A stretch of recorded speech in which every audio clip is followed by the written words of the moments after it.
Example number 3 पूरा पढ़ लेते हैं एग्जाम्पल।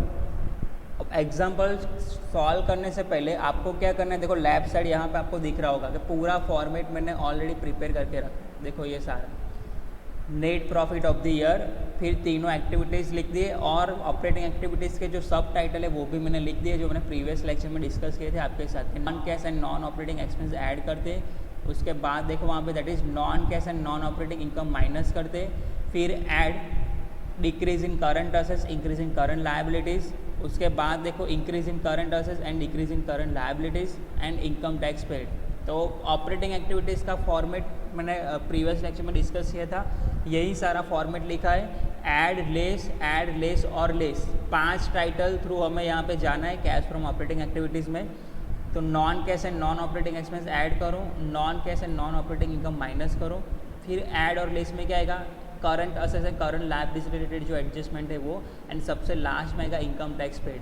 तो एक्टिविटीज़ फर्स्ट कंप्लीट हुई, thereafter activity B investing activities and last है कैश फ्रॉम फाइनेंसिंग एक्टिविटीज़। इसमें कोई सब टाइटल नहीं है, डिपेंड कि आउटफ्लो का इनफ्लो का इसके हिसाब से हम लिखते जाएंगे। पर ऑपरेटिंग एक्टिविटीज़ में ये जो 5 सब टाइटल है वो भी स्टूडेंट आपको फॉलो करने पड़ेंगे। Example number 3, prepare cash flow statement on the basis of information given in the balance sheet of PS limited. तो फर्स्ट स्टेप आपको क्या करना है, पूरा बैलेंस शीट आप रीड कर लो और कौन सी अमाउंट कौन सी एक्टिविटीज़ में आएगी वो सबसे पहले स्पेसिफाई करना है। तो देखो यहाँ पे 1 बाय 1 में स्पेसिफाई कर रहा हूँ कि शेयर कैपिटल, तो शेयर कैपिटल रिलेटेड जितने भी एडजस्टमेंट है वो हम कहाँ पे लिखते हैं, दैट इज फाइनेंसिंग एक्टिविटीज़। तो मैं यहाँ पे लिख देता हूँ ऐप। उसके बाद डिबेंचर, तो डिबेंचर वाली सारी एंट्रीज हम कहाँ पे करते हैं, फाइनेंसिंग एक्टिविटीज़, तो वहाँ पे भी मैंने लिख दिया देखो ऐप। उसके बाद जनरल रिजर्व, तो जनरल रिजर्व तो याद रखना, आप नोट्स लिखना चाहो तो लिख सकते हो कि ऑल रिजर्व एंड सरप्लस, उसके रिलेटेड जो भी एंट्रीज आपको करनी है वो कहाँ पे करनी है, दैट इज़ ऑपरेटिंग एक्टिविटीज़। तो लिख देना वहाँ पे अगर आप नोट्स लिखना चाहो तो, all reserve and surplus are written in operating activities. जितनी भी रिजर्व एंड सरप्लस है वो ऑपरेटिंग एक्टिविटीज़ में लिखते हैं। फिर current assets and current liabilities related जितनी भी एंट्रीज है वो भी हम कहाँ पे लिखते थे, ऑपरेटिंग एक्टिविटीज़ में। वो हम प्रीवियस लेक्चर में भी डिस्कस कर चुके थे। तो देखो यहाँ पे क्रेडिटर्स करंट लायबिलिटीज है तो मैंने ओ लिख दिया ऑपरेटिंग एक्टिविटीज़ का, bills payable current liabilities operating activities का ओ, और उसके बाद यहाँ पे आउटस्टैंडिंग एक्सपेंस तो वो भी ऑपरेटिंग एक्टिविटीज़ का ओ लिख देंगे हम, बिकॉज वो भी एक करंट लायबिलिटीज़ है। तो लेफ्ट साइड सबसे पहले स्पेसिफाई कर लिया हमने। फिर गुडविल, तो गुडविल में स्टूडेंट 2 पॉसिबिलिटीज़ है, वो अभी हम आगे लेक्चर कैलकुलेशन करते वक्त डिस्कस करेंगे। पर गुडविल में अभी क्या है, टोटल 2 पॉसिबिलिटीज़ आर देयर। तो यहाँ पे हम लिखेंगे ऑपरेटिंग एक्टिविटीज़ और यहाँ पे हम लिखेंगे फाइनेंसिंग एक्टिविटीज़ भी। तो दोनों कैसे पॉसिबल है वो अभी हम डिस्कस करेंगे जब मैं आपको सॉल्व कराऊंगा पूरा एग्जाम्पल तब। उसके बाद लैंड एंड बिल्डिंग, तो फिक्स से रिलेटेड सारी एंट्रीज हम करते हैं इन्वेस्टिंग एक्टिविटीज़, तो वहाँ पे मैंने आई लिख दिया। फिर मशीनरी, तो इन्वेस्टिंग एक्टिविटीज़ आई लिख दिया। उसके बाद देखो डेटर्स, तो डेटर्स करंट असेट्स और वो हम ऑपरेटिंग एक्टिविटीज़ में लिखते हैं। उसके बाद स्टॉक ऑपरेटिंग एक्टिविटीज़ में, और कैश, तो कैश आपको स्टूडेंट कहीं पे लिखना नहीं है, पर आपका ये आंसर टैली करने में आपको यूज़फुल रहेगा कि कैश बैलेंस अगर आप वेरीफाई कर लो यहाँ से तो आपको पहले से ही आंसर पता चल जाएगा कि 15,000 2008 में बैलेंस था और 2009 में 18,000 बैलेंस था। It means during the year cash balance is increase bye ₹3,000 और वहीं 3,000 आपके कैश फ्लो स्टेटमेंट का आंसर आना चाहिए। तो आंसर पहले से ही आपको पता है, आपको सिर्फ करना है कि एक सीक्वेंस में सारी एक्टिविटीज़ को अरेंज करना है, इतना ही है कैश फ्लो स्टेटमेंट में। तो देखो कैश बैलेंस जो लिखा है यहाँ पे 2008 एंड 2009 वो पहले हम लिख देते हैं कि कैश 15,000 एंड 18,000। तो लास्ट में यहाँ पर हमारा जो फॉर्मेट है यहाँ पे देखो सबसे लास्ट में मैंने क्या लिखा है यहाँ पे, that is cash and cash equivalent at the beginning. तो एट द बिगिनिंग में बैलेंस कितना था 2018 में, दैट इज़ 2008 में दैट इज़ 15,000। फिर cash and cash equivalent at the end, तो यहाँ पे आपका करंट ईयर जो एंडिंग ईयर है कौन सा है 2009, तो उसमें बैलेंस अभी कितना दिखा रहे थे, दैट इज़ 18,000। तो ड्यूरिंग ईयर बैलेंस कितना, कैश बैलेंस कितना इंक्रीज होना चाहिए, 3,000 प्लस। तो यही आपके कैश फ्लो स्टेटमेंट का आंसर रहेगा। अभी 1 बाय 1 हम क्या करते हैं, कैलकुलेशन स्टार्ट करते हैं स्टूडेंट। तो सबसे पहले देखो यहाँ से स्टार्ट करते हैं शेयर कैपिटल से। तो शेयर कैपिटल देखो यहाँ पे दैट इज़ 2 लाख एंड 2,50,000। तो हमने स्पेसिफाई तो कर लिया है कि शेयर कैपिटल एंड डिबेंचर वाली एंट्रीज हमें कहाँ पे करनी है, फाइनेंसिंग एक्टिविटीज़ में, और यहाँ पे कोई भी एडजस्टमेंट नहीं है। तो डायरेक्टली हम यहाँ से डिफरेंस फाइंड आउट करके कैश फ्लो स्टेटमेंट में लिख देंगे। तो शेयर कैपिटल 2008 में कितनी थी वहाँ पे, that is 2 lakh, and in 2009 it is 2,50,000। So we can say during the year share capital is increase by ₹50,000। Issue of share capital bracket में लिखेंगे 2,50,000 माइनस 2 लाख, तो ड्यूरिंग देयर 50,000 इंक्रीज हुआ है तो वो डिफरेंस लिखेंगे। याद रखना previous year and current year का बैलेंस कभी भी आप कैश फ्लो स्टेटमेंट में नहीं लिखते, उनके बीच जो डिफरेंस है वही लिखना है, इंक्रीज डिक्रीज ही लिखना है हमें। अब शेयर कैपिटल इश्यू के तो 50,000 कैश आया होगा कंपनी में, इसीलिए देखो 50,000 मैंने प्लस में रखा है। अगर इसका अपोजिट होता कि इश्यू ऑफ शेयर कैपिटल जगह अगर रिडेम्पशन ऑफ शेयर कैपिटल होता तो हम क्या करते, यहाँ पे 50,000 माइनस करते, पर वो बैलेंस इंक्रीज हो रहा है इसलिए वो इश्यू है। देखो यहाँ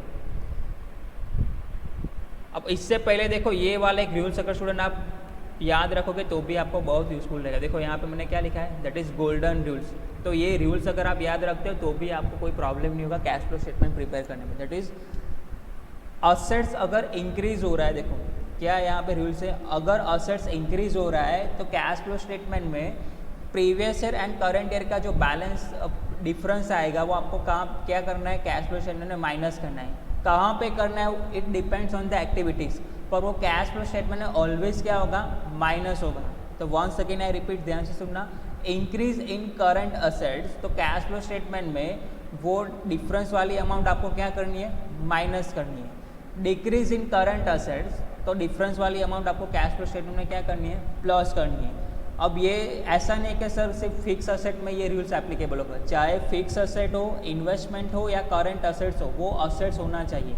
तो यहाँ पे असेट साइड जितने भी अमाउंट्स है, देखो ये सारे, ये असेट साइड जितने भी अमाउंट है उसमें आप ये रूल्स अप्लाई कर सकते हो कि अगर आपको कंपेयर कर लेने का प्रीवियस ईयर की कंपैरिजन में बैलेंस इंक्रीज हुआ है डिक्रीज हुआ है, इसके हिसाब से क्या करो आप ये रूल्स एप्लीकेबल कर दो, तो आपको पता चल जाएगा कैश फ्लो स्टेटमेंट में प्लस करना है या माइनस करना है। या फिर लॉजिकली अभी मैंने आपको बताया उस तरह से याद रखो कि 2 लाख था फिर 2,50,000 हो गया, तो ड्यूरिंग देयर इंक्रीज हुआ 50,000 रुपीज़ से शेयर कैपिटल, और शेयर कैपिटल तभी इंक्रीज होता है जब आप नए शेयर्स इश्यू करते हो। तो नए शेयर्स इश्यू करने से कैश आएगा, तो इसलिए मैंने प्लस में रखा।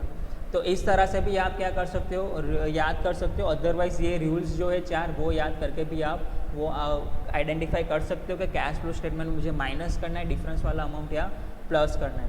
उसी तरह से लायबिलिटीज़ का रूल्स क्या है, देखो increase in liabilities, previous year के कंपैरिजन में करंट ईयर में अगर लायबिलिटीज़ इंक्रीज हो रही है तो वो आपको प्लस कर देना है कैश फ्लो स्टेटमेंट में, और डिक्रीज इन लायबिलिटीज़ मतलब वो माइनस करना है, चाहे वो लॉन्ग टर्म लायबिलिटीज़ हो या फिर करंट लायबिलिटीज़ हो या फिर लायबिलिटी साइड की कोई भी अमाउंट क्यों ना हो। देखो ये लेफ्ट साइड वाला जो लायबिलिटी साइड है उसमें ये रूल्स एप्लीकेबल होगा पूरा, चाहे वो फिक्स असेट हो, चाहे वो लॉन्ग टर्म लायबिलिटीज़ हो या फिर करंट लायबिलिटीज़ हो या फिर शेयर कैपिटल हो। तो देखो हमने अभी जो 50,000 प्लस किए तो वो रूल्स हम अप्लाई करके देखते हैं। देखो शेयर कैपिटल तो वो दिया है, तो लायबिलिटी साइड, तो लायबिलिटी साइड दिया उसमें कौन से रूल्स एप्लीकेबल होंगे, ये दोनों वाले। तो देखो क्या हुआ यहाँ पे, करंट लायबिलिटी शेयर कैपिटल, तो प्रीवियस ईयर की कंपैरिजन में करंट ईयर में बैलेंस इंक्रीज हुआ। देखो पहले कितना था, 2,50,000, सॉरी पहले 2 लाख था, अभी कितना हो गया 2,50,000। तो लायबिलिटी साइड वो एक अमाउंट इंक्रीज हो रही है बाई 50,000, तो हम यहाँ पे ये रूल्स अप्लाई कर सकते हैं। देखो that is increase in liabilities plus 50,000। तो कैश फ्लो स्टेटमेंट में भी हमने क्या लिखा स्टूडेंट, प्लस 50,000 ही तो लिखा। तो ये रूल्स भी है जो एज अ नोट्स आप अपने बुक में लिख सकते हो, ताकि अगर आप वो लॉजिक मैंने बताया वो वाला रीज़न आप भूल जाओ तो यहाँ से भी आप आइडेंटिफाई कर सकते हो कि प्लस करना है या माइनस करना है। नेक्स्ट उसके बाद क्या है, देखो दैट इज़ 12% डिबेंचर, वो भी हम फाइनेंसिंग एक्टिविटीज़ में लिखते हैं, एफ लिखा है मैंने ऑलरेडी। तो 1,80,000, तो ड्यूरिंग द ईयर डिबेंचर का अमाउंट कम हुआ है, डिबेंचर के अमाउंट या फिर शेयर कैपिटल हो प्रेफरेंस शेयर्स, तो इंक्रीज हो रहे तो इश्यू किया है और डिक्रीज हो रहे तो रिडीम किया। 2008 के ईयर में बैलेंस कितना था डिबेंचर, 12% डिबेंचर का, दैट इज़ 1 लाख। अभी बैलेंस कितना हो गया है 2009 करंट ईयर में 80,000, तो वी कैन से कि ड्यूरिंग द ईयर डिबेंचर का अमाउंट 20,000 से कम हुआ है, तो रिडेम्पशन किया होगा डिबेंचर।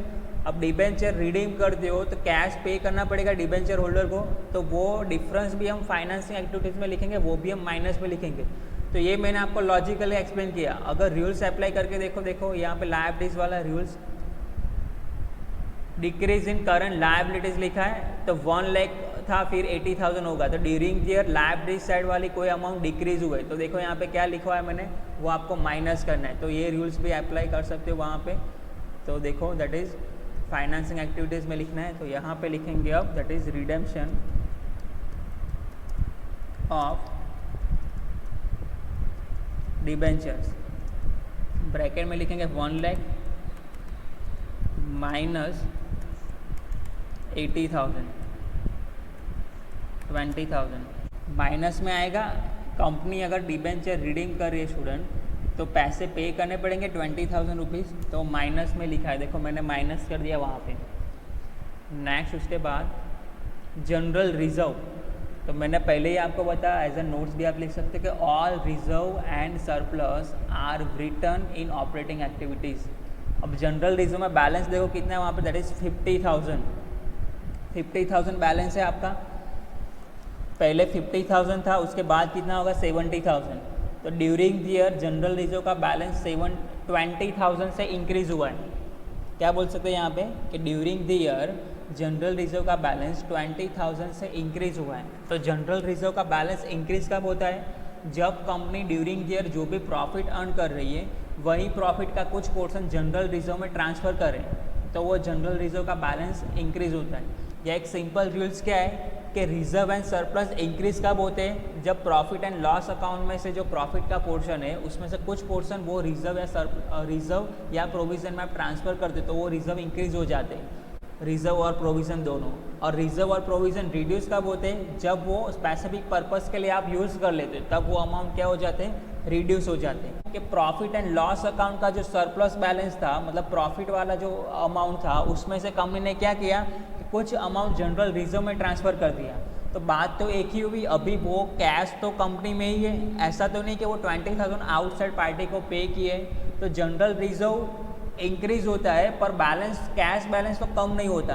तो ऐसे ट्रांजेक्शन को हम क्या कहते हैं, non cash in nature, cash में किसी को पे हुआ ही नहीं और वो कंपनी में ही है। तो ऐसे नॉन कैश देखो, ऐड साइड देखो यहाँ पे क्या लिखा है, that is add non cash and non operating expense. तो नॉन कैश नेचर के जितने भी ट्रांजेक्शन है वो हमें ऐड साइड लिखने होते हैं यहाँ पे। तो लिखेंगे यहाँ पे that is transfer to general reserve, difference लिखना है हमें, तो 70,000 माइनस 15,000, तो यहाँ पे आएगा आंसर 20,000। अब स्टूडेंट देखो ऊपर वाली ये अमाउंट देखो, यहाँ पे इसमें मैंने 20,000 लिखा है, तो ये दोनों अमाउंट एक ही है, पर दोनों जगह पे आप नहीं लिख सकते। देखो यहाँ पे profit and loss account, company का प्रॉफिट एंड लॉस अकाउंट यहाँ पे दिया है, लायबिलिटी साइड नॉर्मली होता है पर दिया नहीं। तो इसका मतलब क्या है कि कंपनी को ड्यूरिंग ईयर 20,000 प्रॉफिट हुआ होगा और ड्यूरिंग ईयर कंपनी ने क्या किया होगा, सारा प्रॉफिट जनरल रिजर्व में ट्रांसफ़र कर दिया था। इसीलिए यहाँ पे देखो प्रॉफिट एंड लॉस अकाउंट का कोई भी बैलेंसिंग सरप्लस अमाउंट यहाँ पे शो नहीं कर रहा है लायबिलिटी साइड। तो आपके पास दो ऑप्शन है कि net profit of the year में आप क्या करो, यहाँ पे आप 0 लिख दो और यहाँ पे आप करो 20,000 रखो, ट्रांसफर टू जीआर करके। ऐसा क्यों बोल रहा हूँ मैं कि profit, net profit of the year, देखो लेफ्ट साइड आपको दिख रहा है, कहीं पे भी प्रॉफिट एंड लॉस अकाउंट दिया हो लायबिलिटी साइड नहीं दिख रहा है, तो आप क्या कर सकते हो, यहाँ पे 0 लिख सकते हो और ट्रांसफर टू जीआर जो मैंने रूल्स के अकॉर्डिंग बताया वो आप यहाँ पे लिख सकते हो। अदरवाइज आप अपने तरीके से क्या कर सकते हो कि सर कंपनी को 20,000 ड्यूरिंग ईयर प्रॉफिट हुआ था पर वो सारा प्रॉफिट जनरल रिजर्व में ट्रांसफ़र कर दिया, तो जनरल रिजर्व हम यहाँ पे नहीं लिखते, ये जनरल रिजर्व यहाँ से हम क्या करते, रिमूव कर देते और नेट प्रॉफिट ड्यूरिंग ईयर 20,000 यहाँ पे लिखते। तो दोनों वैलिड है, पर ऑफिशियली यहाँ पे मैं आपको क्या बता रहा हूँ कि कॉन्सेप्चुअली कि अगर प्रॉफिट एंड लॉस अकाउंट आपको दिया ही नहीं तो यहाँ पे 0 लिख दो और नॉन कैश नेचर का जो ट्रांसफर टू जीआर था वो यहाँ पे आप क्या करो, वापस ऐड कर दो। उसके बाद देखो क्रेडिटर्स 40,000, फिर कितने हो गए 16,000, तो करंट लायबिलिटीज क्या हुई यहाँ पे इंक्रीज, और लायबिलिटीज इंक्रीज होते हैं हम कहाँ पे लिखते हैं, प्लस साइड लिखते हैं। तो यहाँ पे देखो टाइटल में लिखा है सब कुछ, दैट इज यहाँ पे देखो इंक्रीज इन करंट लायबिलिटीज, और यहाँ पे क्या लिखा है, एड साइड लिखा है। तो लिखेंगे यहाँ पे that is increase in creditors amount 60,000 minus 40,000, तो 20,000। अब यहाँ पे फाइनेंसिंग और इन्वेस्टिंग एक्टिविटीज़ की जैसे आपको यहाँ पे प्लस और माइनस नहीं करना है। क्यों? बिकॉज ऑपरेटिंग एक्टिविटीज़ में क्या ऐड करना है, क्या लेस करना है, वो लेफ्ट वाले कॉलम में आप ऑलरेडी स्पेसिफाई कर चुके हो। देखो यहाँ पे ये सारा स्पेसिफाई कर चुके हो। तो यहाँ पे सर 20,000 प्लस रखे या माइनस रखे, दैट डजेंट मैटर, यहाँ पे ऑलरेडी आपने लिख दिया है। तो आपको वो प्लस माइनस वाली बात याद कहाँ पे रखनी है, जब आप इन्वेस्टिंग एक्टिविटीज़ और cash from financing activities calculate करो। तो देखो यहाँ पे मैंने 20,000 माइनस लिखे हैं। क्यों ऐसा करते हैं? बिकॉज ऑपरेटिंग एक्टिविटीज़ में क्या ऐड करना है, लेस करना है, ऑलरेडी हम लेफ्ट वाले कॉलम में स्पेसिफाई कर चुके हैं। यहाँ पे देखो, तो वो भी बात याद रखनी है आपको। नेक्स्ट देखो, बिल्स पेबल 20,000 एंड 1 लाख। तो करंट लायबिलिटीज का पार्ट है बिल्स पेबल, पहले 20,000 था, उसके बाद कितना होगा 1 लाख। तो once again increase in current liabilities, और लायबिलिटीज चाहे फिक्स लायबिलिटीज हो या करंट लायबिलिटीज, वो ऑलवेज हम इंक्रीज करते हैं। तो वो भी यहाँ पे आएगा, that is increase in bills payable 1 lakh. Difference हमें लिखना है, तो डिफरेंस निकाल रहे हैं 1 लाख माइनस कितना था वहाँ पे, अमाउंट देख लेते एक बार, दैट इज 20,000। तो 1 लाख माइनस 20,000, तो अमाउंट आएगा यहाँ पे 80,000। उसके बाद देखो नेक्स्ट, आउटस्टैंडिंग एक्सपेंस 25,000 थे, फिर 20,000 हो गया। तो करंट लायबिलिटीज डिक्रीज हुई। तो रूल्स के हिसाब से कोई भी लायबिलिटीज अगर डिक्रीज होती है तो हम क्या करते हैं, लेस साइड लिखते हैं। देखो डिक्रीज इन करंट लायबिलिटीज लिखा है, तो यहाँ पे लिखेंगे decrease in outstanding expense. Difference निकाल रहे हैं हम, अमाउंट दैट इज 25,000 था, फिर कितना होगा 20,000। तो यहाँ पे लिखेंगे 5,000। तो लायबिलिटी साइड पूरा कंप्लीट कर लिया हमने। अभी हम देखेंगे दैट इज असेट साइड।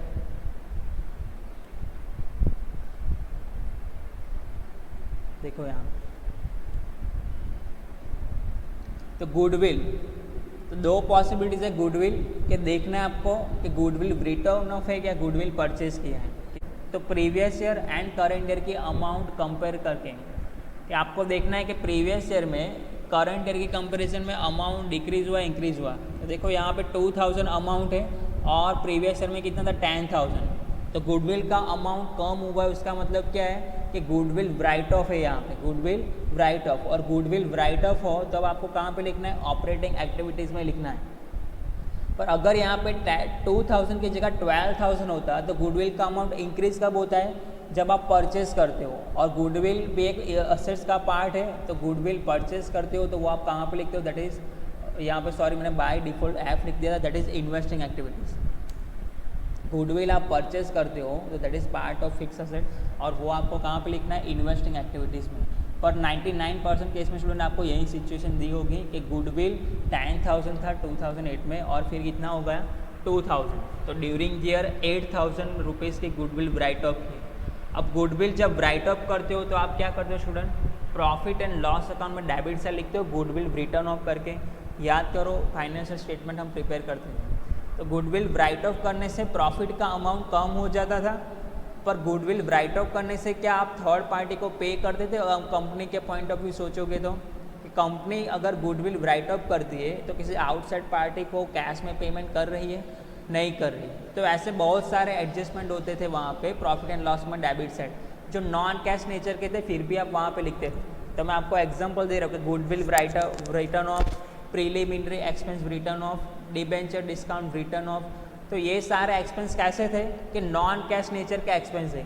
और once again non cash nature के एक्सपेंस हम कहाँ पे लिखते हैं, फर्स्ट वाले टाइटल में ऐड में। देखो ऊपर टाइटल क्या है, non cash and non operating expense. तो नॉन कैश नेचर का एक्सपेंस ऐड कर दो, और नॉन ऑपरेटिंग जो ऑपरेटिंग नेचर के नहीं वो एक्सपेंस भी ऐड करने हैं। तो अभी नॉन कैश नेचर का एक्सपेंस है, तो यहाँ पे हम लिखेंगे दैट इज गुडविल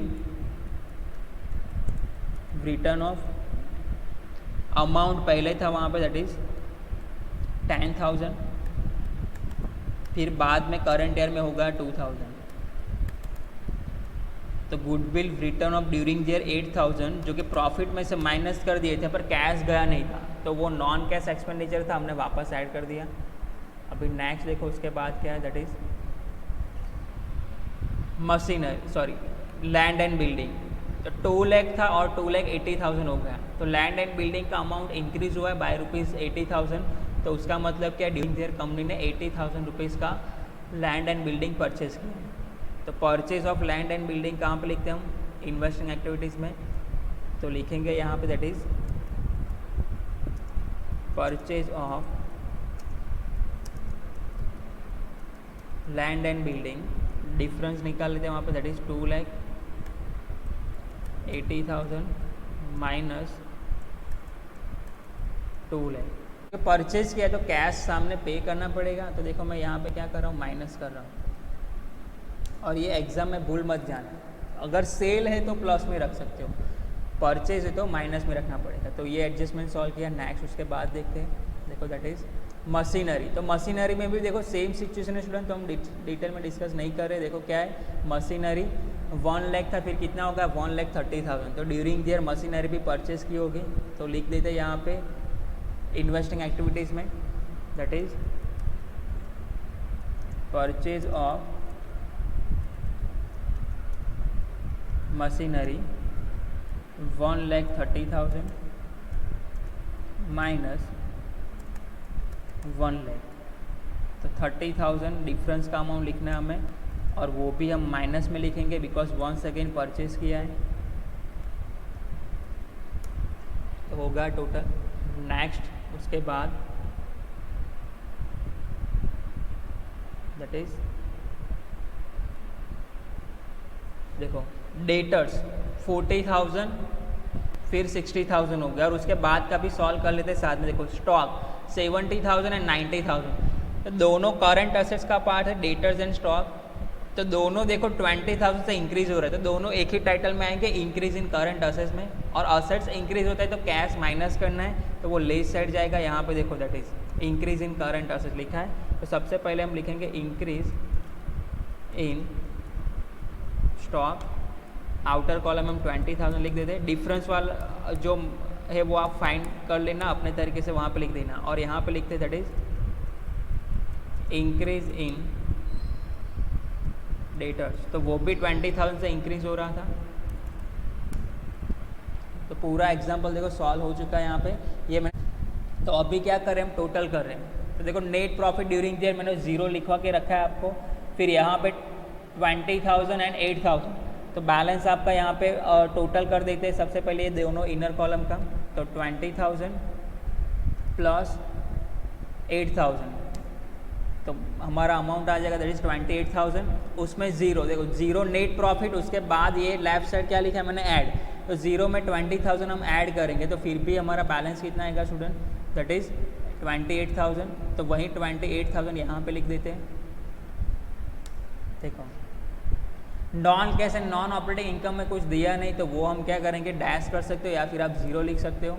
तो 28,000, फिर देखो लेस, यहाँ पे क्या है लेस, पर उसमें अमाउंट 0 था, तो यहाँ पे हम क्या करेंगे, इज इक्वल टू 28,000 माइनस 0, तो यहाँ पे 28,000। उसके बाद ये पहले आउटर कॉलम में अमाउंट निकाल देते हैं सबसे पहले, तो इज इक्वल टू 20,000 प्लस 80,000, तो आंसर आ रहा है 1 लाख। अब देखो 1 लाख आपने आउटर कॉलम में अमाउंट निकाला, उसके प्रीवियस टाइप का आंसर फाइनल कितना था 28,000, और 28,000 के बाद यहाँ पे लेफ्ट साइड में क्या लिखा है आपने, ऐड लिखा है, तो ये प्लस करना पड़ेगा। तो is equal to 28,000 plus 1 lakh, तो आंसर आपका 1,28,000। फिर ये वाली सारी अमाउंट हम आउटर कॉलम में निकालेंगे, तो is equal to 5,000 plus 20,000 plus 20,000, तो अमाउंट आया 45,000 अब 1,28,000 में 45,000 हमें क्या करने पड़ेंगे, माइनस। क्यों?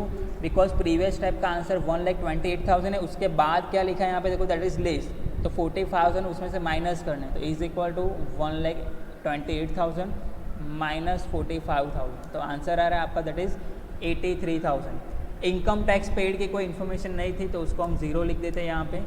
तो ओवरऑल हम क्या बोल सकते हो, कैश इनफ्लो ही हो रहा है यहाँ पे, प्लस में आंसर आए तो इनफ्लो, माइनस में आंसर आए तो आउटफ्लो। तो इनफ्लो प्लस हो रहा है 83, तो वो आंसर आपका फाइनल बन जाएगा दैट इज इक्वल टू 83। देखो ये अमाउंट, तो ये आपका एक्टिविटी ए का आंसर होगा 83,000 cash inflow from operating activities. उसी तरह से ये दोनों अमाउंट हम आउटर कॉलम में निकाले तो हमारा आंसर कितना का देखो, इज इक्वल टू 80,000 माइनस है प्लस 30,000, तो आपका आंसर आ रहा है 1,10,000 और यही फाइनल आंसर होगा 1,10,000। तो लिख देते हैं हम यहाँ पे। तो देखो क्या होगा, cash outflow from investing activities B, ये वाला, ये आपका इन्वेस्टिंग एक्टिविटीज़ का आंसर आ गया। उसी तरह से फाइनेंसिंग एक्टिविटीज़ में देखो टोटल कैसे हो रहा है, 50,000 था प्लस 20,000 माइनस था, तो अमाउंट देखो 30,000 प्लस आ रहा है। तो यहाँ पे वो सेम अमाउंट लिखना पड़ेगा आपको 30,000 और सामने लिखना पड़ेगा आपको that is cash inflow from, short में लिख रहा हूँ दैट इज फाइनेंसिंग एक्टिविटीज़, और एक्टिविटीज़ का नेम हम दे देते उसको सी। तो तीनों एक्टिविटीज़ का टोटल मिलेगा हमें 1,10,000, 30,000 एंड 83,000। अब तीनों का हम टोटल नेट डिफरेंस क्या है वो फाइंड आउट कर रहे हैं। तो यहाँ पे देखो इज इक्वल टू, फिर सबसे पहले क्या करेंगे 83,000 प्लस 1,10,000 प्लस 30,000, सभी का टोटल करें तो देखो स्टूडेंट हमारा आंसर कितना आ गया ओवरऑल 3,000 प्लस। तो प्लस में आंसर आए तो यहाँ से आपको क्या करना है, फाइनेंसिंग एक्टिविटी ये तो हम रिमूव कर देते हैं, ऊपर हमने लिख दिया है। ओके, अब यहाँ पे देखो क्या लिखा है, नेट कैश इनफ्लो और आउटफ्लो, पर अभी आपको पता चल गया कि प्लस में आंसर आ रहा है तो वो इनफ्लो कंसीडर किया जाएगा। तो आउटफ्लो को हम यहाँ से हम डिलीट कर रहे हैं, देखो तो 3,000, और यही स्टूडेंट आपका आंसर देखो नेट इनफ्लो और आउटफ्लो इन कैश। तो अभी यहाँ से भी हम आउटफ्लो रिड्यूस कर रहे हैं, डिलीट कर रहे हैं, देखो ये। तो आंसर आएगा स्टूडेंट 3,000। देखो ओवरऑल तीनों एक्टिविटीज़ का नेट डिफरेंस 3,000 प्लस। तो आंसर पहले से हमें पता था, हमने क्या किया, सिर्फ एक्टिविटीज़ वाइज उसको अरेंज किया इस तरह से। तो ये स्टूडेंट आपका एग्जाम्पल नंबर 1 था।